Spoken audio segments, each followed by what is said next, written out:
Failure है इस दुनिया में, सक्सेस भी है इस दुनिया में। ऐसा नहीं हो सकता तुम फेल ही होते रहोगे और तुम्हें सक्सेस नहीं मिलेगी। याद रखना, जो हमने अजमेर वाली कहानी बताई थी, याद रखना। फेल फेल फेल हो रहे हो लेकिन तुमने छोड़ दिया, तुम भाई फेल ही होना है। तुम फेल फेल फेल हो रहे हो, लगे रहो, पास हो गए, भगवान कसम पास। और ना लोग कहते हैं कि सबके अंदर कोई यूनिक क्वालिटी होती है, इसको पहचानने का एक तरीका होता है। जब आप मुसीबत में फंसेंगे ना तो वही काम कीजिएगा जो आपको सबसे अच्छा आता है। 2 घंटे अगर पढ़ लिया होता ना भाई, मैं तो अभी इंटरव्यू दे रहा होता। 4 साल के सारे कर्मकांड याद आ रहे हैं। कुछ चीजें, सारी नहीं, कुछ चीजें ना कर किताब खोल लेता ना यार भाई, नौकरी होती है। इस बात को सोचकर कभी कमजोर मत पड़ना कि मैं अकेला हूँ, बल्कि इस बात को सोचकर डटे रहना कि मैं अकेला ही काफी हूँ। क्योंकि सफलता के शिखर पर, सिंहासन पर और मृत्यु के दौरान इंसान अकेला ही होता है। इसलिए आप अकेले ही काफी हो अपने सपनों को पूरा करने के लिए और सफलता के शिखर तक पहुँचने के लिए, है ना। किसी को प्रूव करने के लिए अपनी जिंदगी को मत जियो। ये ऐसा है कि अपनी जिंदगी जो कि बहुत बड़ी एक चीज हमको मिली है, उसको हमने बहुत छोटा कर दिया है। ऐसे लोग जो हमारी केयर भी नहीं करते, उनको हम कुछ प्रूव करना चाहते हैं। अरे उनको छोड़ दो, वो पास थे, उनको छोड़ दो, उनको भूल जाओ, आगे बढ़ो लाइफ। जितना लोग अभी ताना मार रहा है, कल ये लोग बहुत इज्जत से बात करेंगे दुनिया से। समझ आ गया कि नहीं आ गया? तो इसमें तक खुश होइए। ताना मार रहा है तो खुश होइए कि कामयाबी के बाद सबसे ज्यादा झुकने वाला इंसान यही है। सबसे ज्यादा झुकेगा। जब झुके तो प्यार से कहे, इतना झुकने की जरूरत नहीं है। भूले नहीं है लेकिन माफ कर दिए।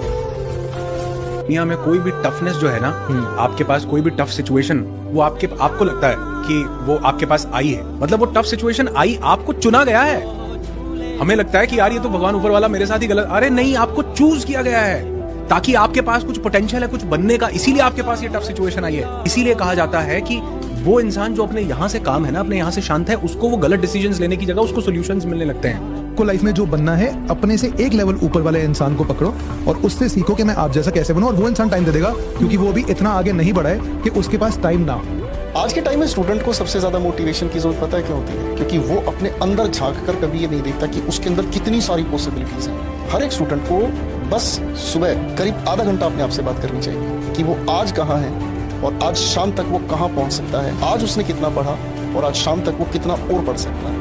एक छोटा सा यही कदम उसे बहुत दूर और बहुत दूर तक सफल बना सकता है। ये तो उम्र ऐसी है, मुझे लगता है कि 18, 19, 20, 21, 22, 23, 24 तक भी कि दिमाग तो चलता ही नहीं है प्यार, सिर्फ हार्मोन्स ही चलते हैं आपके। तो आप उसको प्यार समझना ही बंद कर दीजिए, पहली बात, अगर मेरी माने तो। और अगर आपको लाइफ में कुछ अच्छा करना है तो स्पेशली अगर कुछ बड़ा करना है, कोई चेंज लाना है, अपना नाम बनाना है, ये आपका प्राइम टाइम है।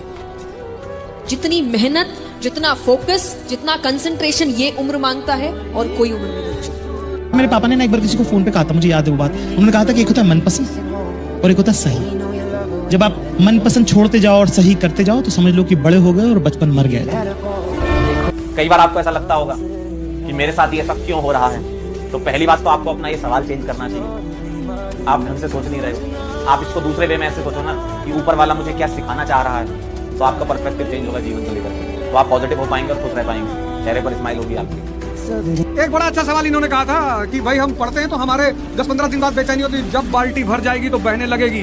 ज्ञान बांटने से बढ़ता है और धन इन्वेस्टमेंट करने से। तो जब भी पढ़ो, ये बहुत बड़ी बात है, जब भी पढ़ो तो जो पढ़े हो उसको बांटो यार, किसी और को समझाओ, किसी और को सुनाओ, ना हो तो अब्बा ही को बैठ के समझा दो सब। ज्ञान बांटने से और धन इन्वेस्टमेंट से बढ़ता है। तो जब भी तुम्हें लगे कि यार पढ़ने का मन नहीं कर रहा, इसका मतलब बाल्टी भर चुकी है, तो जितना पढ़े हो 10 दिन, 15 दिन, 20 दिन पढ़ा दो, बस तुम बहुत रिलैक्स फील करोगे। लिख डालो, पढ़ा दो, एक्सप्लेन कर दो। किसी कोचिंग में चलाओगे तो भैया हम फ्री में पॉलिटी पढ़ा देंगे, हमें पैसा नहीं चाहिए भाई। फिर देखना तुम्हारी तैयारी कितनी तेजी गति पकड़ती है। दिल तो रोज कहता है मुझे कोई सहारा चाहिए, दिल तो रोज कहता है मुझे कोई सहारा चाहिए, फिर दिमाग कहता है क्यों तुझे धोखा दोबारा चाहिए। औकात से बाहर जाना बहुत जरूरी है। कोई अगर आपको बोले कि मत कर, मत कर, ये मत कर, वो मत कर, तो उस टाइम हाँ बोल दो, लेकिन करो भाई। लग जाओ 3 महीने में खेल पलट दो। कुल ऐसा कर दो कि बस देखते रहे लोग तुम्हारे आसपास वाले कि यार इसे क्या हो गया भाई, ये तो बिल्कुल अलग था यार, ये तो हमारे ग्रुप में रहता था, मस्ती करता था, ये तो हमारे ग्रुप में रहती थी, मस्ती करती थी, इससे क्या हो गया, ये क्या कमबैक लेके आई है, ये क्या कमबैक आया है। 2 बच्चों की जो एक गांव में रहते थे, उनमें से एक 6 साल का था और एक 10 साल का। दोनों बहुत अच्छे दोस्त थे, बिल्कुल शोले के जय और वीरू जैसे। दोनों हमेशा, वो दोनों गांव से थोड़ा दूर निकले और खेलते खेलते उनमें से जो बड़ा बच्चा था 10 साल वाला, वही कुएं में गिर गया और दूर दूर से चीखने चिल्लाने लग गया क्योंकि उसको तैरना नहीं आता। अब जो दूसरा बच्चा था, छोटा था, 6 साल का, उसने अपने आसपास में देखा और और उसको कोई नजर नहीं आया, उसको कोई नहीं दिखा जिसको कि वो बुला सके हेल्प के लिए। और फिर उसकी नजर पड़ी एक बाल्टी जिसपे एक रस्सी बनी हुई। उसने एक सेकंड भी वेस्ट नहीं किया, उस बाल्टी को उठा करके कुएं में फेंक दिया और अपने दोस्त को बोला कि पकड़ ले उसको। उसके दोस्त ने पकड़ा और वो अपनी पूरी ताकत लगा करके पागलों की तरह उसको खींचता अपनी पूरी जान लगा दी उसने। छोटे से बच्चे थे 6 साल के, और 10 साल के बच्चे ने उस बाल्टी को पकड़ा हुआ था। खींचता रहा और तब तक नहीं रुका जब तक उसने अपने दोस्त को बचा लिया। उस वक्त उस बच्चे ने ये किया, उस टाइम पे उस जगह पर दूर दूर तक कोई नहीं था उस बच्चे को ये बताने वाला कि तू ये नहीं कर सकता। गोली से उड़ा लो अपने आप को, लेकिन आलस छोड़ दो, आलस छोड़ दो। अगर आप 6 से 8 घंटे से ज्यादा सो रहे हो, सजा के लिए तैयार रहना प्रकृति की।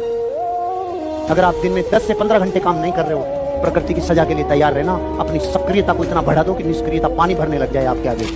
जिम्मेदारियां काबिलियत देख के नहीं मिलती, जिम्मेदारियां काबिल बनाती हैं। लड़कियां बहुत हैं इस बैच के अंदर। आप तो बेटा ध्यान से सुनो, शादी के लिए जब रिश्ता आता है ना तो चप्पल उतार के आपकी हाइट नापी जाएगी। उस समय आपसे गाना गवा के टेस्ट करेंगे कि आपकी आवाज़ कैसी है, आपके हाथ की चाय बनवा के देखेंगे कि चाय बना पाती है क्यों। और लड़के तुम तो सुन लो, तुमसे तो 2 ही सवाल पूछे जाएंगे, कितना पैसा कमा लेते हो, खुद का निजी घर है या नहीं, बस। एक लड़के की कहानी सुन रहा था मैं, IAS की प्रिपरेशन कर रहा है बेटा, उसको 3 घंटे किसी दिन सो रहा है, 4 घंटे सो रहा है, गार्ड की ड्यूटी करता है, गार्ड रूम में पढ़ रहा है और प्री क्लियर था बेटा, अगले साल वो दोनों क्वालिफाई कर जाएगा। जिसको करना है वो बहाने खोज के कर पाएगा, जिसको नहीं करना है वो बहाने ही खोजता है। It's all about making a good habit.